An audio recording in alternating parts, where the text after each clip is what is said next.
ನಾನು ಮಾಡಲೇಬೇಕು. ಯಾಕಂದ್ರೆ ನನಗೆ ಗೊತ್ತು ನಾನು ಯಾಕೆ ದೊಡ್ಡ ಮನುಷ್ಯ ಆದೆ ಅಂತ, ನನ್ನನ್ನು ಯಾರು ಪ್ರೀತಿಸಿ ಬೆಳೆಸೋದು ಅಂತ ನನಗೆ ಗೊತ್ತು.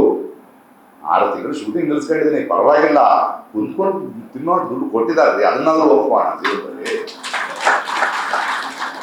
ಯಾರೋ ಒಬ್ರು ಒಂದು ಪುಕಾರ ಹಬ್ಬಿಸ್ಬಿಟ್ರು, ಪ್ರಕಾಶ್ ರೈ ಅವರು BJP ಸೇರ್ಕೊಳ್ತಾರಂತೆ ಅಂತ. ನಾನು ಹೇಳಿದೆ ಇರ್ಬೋದು, ಆದ್ರೆ ನಾನು ಕೊಂಡ್ಕೊಳ್ಳೋ ಶ್ರೀಮಂತರಲ್ಲ ಅವರು. ತಾಕತ್ತಿದೆಯಾ ನಾನು ಕೊಂಡ್ಕೊಳ್ಳೋಕ್ಕೆ? ಒಳಗಿನ ಶ್ರೀಮಂತಿಗೆ ಬೇಕು, ಹೊರಗಿಂದಲ್ಲ. ಇಲ್ಲಿ 56 ಇಂಚ್ ಇಲ್ಲೇ ಇದೆ ನನಗೆ, ಇಲ್ಲೆಲ್ಲ ಬೇಡ ಅಂತ. ನೋಡಿ, ಈ ಪ್ರಶ್ನೆಯನ್ನ ಕೇಳುತ್ತಾ ಇವತ್ತಿನ ನಮ್ಮ ಇಮಿಡಿಯೇಟ್ ಕೂತಿರೋದು ಈ ಸರ್ಕಾರವನ್ನ, ಈ ಮಹಾಪ್ರಭುವನ್ನ ಇಳಿಸೋದು. ಹಾಗಂದ ಮಾತ್ರಕ್ಕೆ ನಮ್ಮ ಕೆಲಸ ಮುಗಿಲಿಲ್ಲ ಅನ್ನೋದನ್ನ ಹೇಳಕ್ ಬರ್ತಿಲ್ಲ. ನಾವು ನಿರಂತರ ವಿರೋಧ ಪಕ್ಷವಾಗಿರಬೇಕು. ನಮ್ಮ ಗೆಳೆಯನೇ ಆಳುವ ಪಕ್ಷಕ್ಕೆ ಬಂದ್ರೆ ಅವನನ್ನ ನಾವು ಪ್ರಶ್ನಿಸಬೇಕು.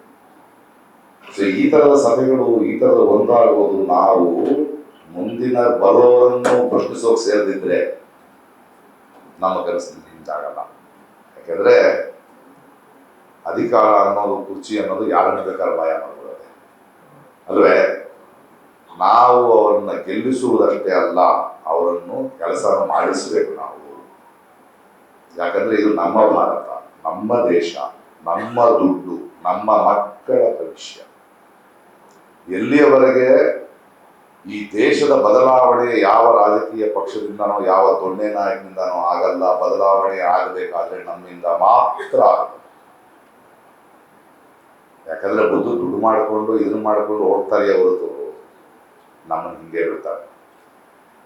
ಸೊ ಈ ಸಲ ನೀವು ಈ ಕೆಲಸ ಮಾಡ್ಬೇಕಾದ್ರೆ ಹೇಳ್ತಿದ್ರಲ್ಲ ಡಾಕ್ಟ್ರು, ಅವ್ರು ಹೇಳ್ತಿರೋದು ಬಹಳ ನಿಜ. ಯಾಕಂದ್ರೆ ರಾಜಕಾರಣದಲ್ಲಿ ವಿರೋಧ ಪಕ್ಷಗಳಿಗೆ ಗೆಲ್ಲಲ್ಲ, ಆಳುವ ಪಕ್ಷಗಳು ಸೋಲುತ್ತೆ. ಅದು ಪ್ರಜಾಪ್ರಭುತ್ವ.